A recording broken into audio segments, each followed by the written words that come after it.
शेवटच्या 1 मिनिटामध्ये मी महसूल व वने या विभागाबद्दल बोलायचं। मागणी C1 बाब क्रमांक 23 पेज नंबर 17। अध्यक्ष महोदय, तलाठी भरतीच्या बाबतीत काय घडलं हे आपल्या सर्वांना माहिती आहे। त्याच्यामध्ये अनेक बातम्या आहेत की त्यात पेपर फुटी झाली। आमच्या सगळ्यांची मागणी होती की त्यासाठी कायदा यावा। जेव्हा नागपूरला अधिवेशन झालं त्याच्यात निर्णय घेण्यात येणारा एक कमिटी फॉर्म झाली। त्या कमिटीने काय केलं, कुठपर्यंत निकाल आला, अजूनपर्यंत पेपर फुटीचा कायदा का नाही आला। महाराष्ट्र राज्य हे देशाला दिशा देतं, पण केंद्र सरकारने त्यांच्या परीक्षेच्या बाबतीत पेपर फुटीचा कायदा हा आणला, पण आपण अजून त्या बाबतीत मागे। तर हा कायदा कधी येणार अशी मी मागणी करतो। अध्यक्ष महोदय, परीक्षा फी 100 रुपये घेतली गेली, 1000 रुपये घेतली गेली, ती परत द्यावी आणि 100 रुपये मागणी ती माफक आहे। अध्यक्ष महोदय झालं। अध्यक्ष महोदय, उपजिल्हा अधिकाऱ्यांचा एक प्रश्न आहे।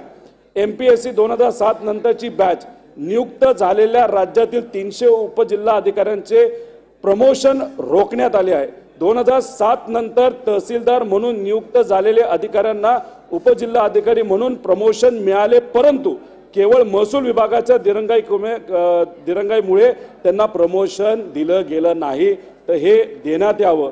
आणि शेवट मुद्दा शेतकऱ्यांच्या बाबतीत बोलत असताना अध्यक्ष महोदय, मदत व पुनर्वसन